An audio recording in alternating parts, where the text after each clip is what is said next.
guys, so today the video I'm going to make is on deflection, and somebody asked for me to make a video on this, so here you go.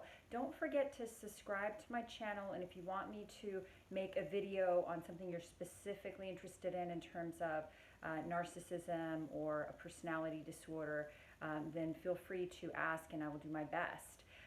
So this video is on deflection, and deflection is really a tactic that it's one of the many tactics that narcissists will use in conversation to evade responsibility and put the responsibility back on someone else instead of accepting personal responsibility for, say, the harms they've caused. So it's like Teflon, right? So nothing sticks to them, and they put it back on you. They can do this in a number of different ways, and they can use gaslighting in deflection. They can use changing the subject. You know, somebody brings up a subject to them, and they will evade the question or change the subject. They will sort of, you know, confuse the asker, the person who's asking the question. They can give very vague or obtuse answers. It's all about deflecting, because remember, these people cannot accept any personal responsibility for any harms they cause or anything that they've done wrong, and they do not have the ability for self-reflection or introspection. So because of that, they have to put it back on you. They'll deflect, they'll project. So I was reading and watching some information on Sam Vaknin. He is actually a sort of self-proclaimed narcissist. He's a scientist. He's an expert in this particular personality disorder. And he talks about how narcissists are reality deniers. So they are, you know, they deny reality. And there is, you know, they're the opposite of, they don't seek the truth. They deny the truth, right? So they are famous for, you know, distorting the truth. The truth will come into their mind. Their mind is like a little machine that makes up some weird justification story and spits it back out. A totally different distortion of what happened. So their mind is like this weird little distorting machine that distorts reality and denies reality. And another lady was talking about, I was watching her videos, it was really good. She was talking about how codependents tend to be sort of like truth seekers. Now, they err on the other side, where they're constantly checking with other people to sort of validate their experience or to check and see, hey, is this the truth? Because they don't have enough sort of self-confidence in themselves to be able to be like, yeah, this is the truth. This is, you know, but the nice side of that is they're constantly seeking, you know, multiple perspectives and multiple brains, rather than assuming that what is in here is reality. So they're much more likely to actually get an understanding of the truth, right? Because they're getting, you know, they're seeking the truth. They want to know the hard truths. Narcissist is incredible. Their brain distorts information, and they live in a state of denial, and they minimize or distort the truth. So they're like, narcissists are like, you know, they are all about ignoring, evading, and distorting the truth, and a codependent is all about sort of seeking the truth and often needing to get validation or a second or third opinion to determine whether that is the truth or not. So they're really on the opposite ends of sort of the spectrum, right? The narcissist believes that what is in their head is reality, right? So they'll take the information, put it in their head, distort it, and that's their reality. And it has no bearing on the truth. So for instance, you know, if a narcissist gets caught cheating, they will deflect back on to their partner, right? They will say, oh, yes, if they're made to admit, or the evidence is there, yes, I did cheat, but she made me do it, or he made me do it because he or she did these specific things, right? So instead of taking any personal responsibility, because as we all know, if you cheat, and when I was in my early 20s, and I was married before in my early 20s, and I was an active alcoholic in my addiction and in my early 20s, and I cheated and I distorted the truth, and I was full of crap, because some of this distortion, some of this also comes with addiction. But people that have the full-blown personality disorder or narcissism, quite often they have the comorbidity of addiction.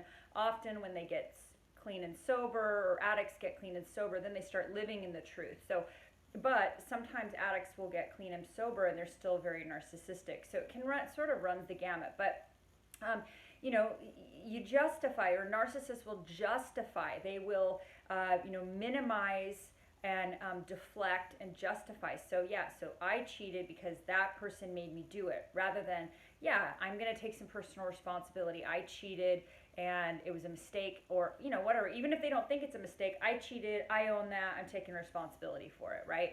No, narcissists will blame the person. I cheated and it's because they made me do it because of X, Y, or Z, right?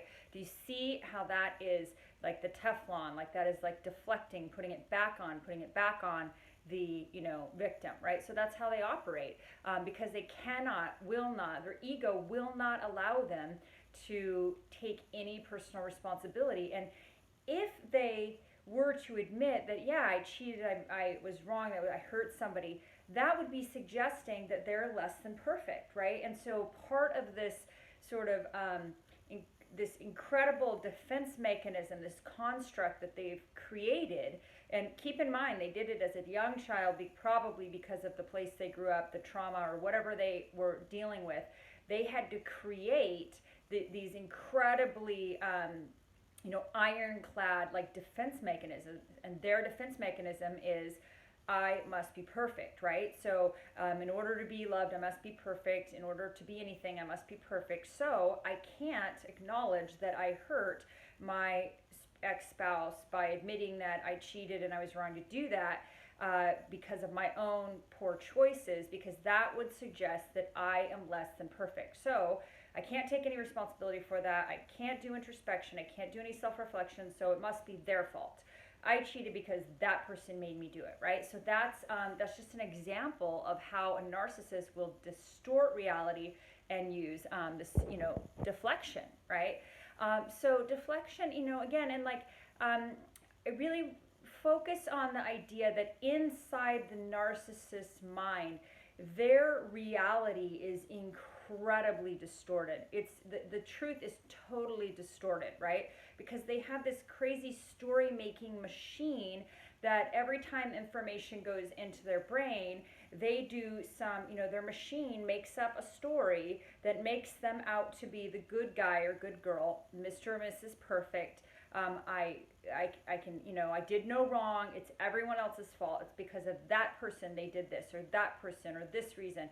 So they then distort the information, and then that becomes their experience, that becomes their reality. So these people are walking around with these very distorted perceptions, which is also why they can be deeply loved by their partner, and they have no cognition of that, because again, all the information that they're taking in, that love, that perception goes in, it gets distorted, and then it comes out, and their reality is this absolutely distorted, delusional reality, experience. Like that is, imagine that if you're living this world amongst the 7 billion people, and like you're walking around with this just totally distorted perception of life, this totally distorted experience. And a lot of times their distortions also involve like sort of a lot of paranoia, everyone's out to get them, and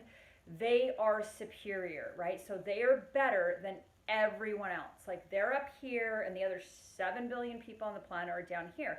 So all the information that's going into that little machine has to, be warped around to put them in the superior position and everyone else in the inferior position, whether it be their ex, their affair partner, their ex-children, whatever, their children. Like everyone is beneath them. They are superior. They are smarter than, they are better than, they are better looking than. And remember, with the covert narcissists, they may never come out and say this. They actually typically have an incredible mask of false humility, right? So they'll never say that they're the best, or that they're the best looking, or they're the smartest, but that's what they think in their head, right? They're just like, they have this incredible grandiosity in their head that's just like overt narcissists. They just know if they show that to the world, they're not going to get what they want. So, you know, they're using this deflection like all the time. It's all about like being obtuse, being vague. You know, it's like the truth bullets are coming, and they're deflecting the truth bullets with a bunch of distortion, right? So, yeah, deflection is one of their tools that they use to, again, make sure that nothing sticks to them, because they cannot acknowledge that there's anything less than perfect about them, and they cannot take any personal responsibility for any harms or hurts or anything they do wrong. Occasionally, you'll hear a narcissist take personal responsibility when they're talking to, say, one of the flying monkeys. They may say, "Oh, well, I did, you know, make this mistake or whatever," but they'll never go back to the person that they hurt, that they betrayed, that they lied to, that they cheated on, and say, "Hey, I really made a mistake. You know, I'm so sorry that I hurt you. I cheated, I lied, and I was really wrong to do that. Will you please forgive me?" They will never make amends. They will never take that sort of personal responsibility. The only reason why they do it with the flying monkeys is because they are manipulating the flying monkeys to, again, make them look like the saint, and the other people to look like the minions, you know, or like the, you know, to put the responsibility for the narcissist behaviors back onto someone else. So deflect, remember, they're deflecting, always about dodging the truth bullets. So if it helps you to recognize that these are the opposite of truth seekers, these are truth deniers, and that is deflection and projection are some of the maladaptive communication strategies that they use in order to maintain their power, control, and delusional thinking. And remember, narcissists are not motivated by love and freedom. They are motivated by power, control, and being superior to other people. So I hope this helps you. Again, this is on deflection. Don't forget to subscribe to the channel if you're interested in getting more videos, and feel free to make requests. I'll do my very best. Sometimes it's a little bit outside of the scope of my experience, but I do my research and I try to provide you know, information to you that's accurate and helpful. Thanks so much. Have a good day. Bye.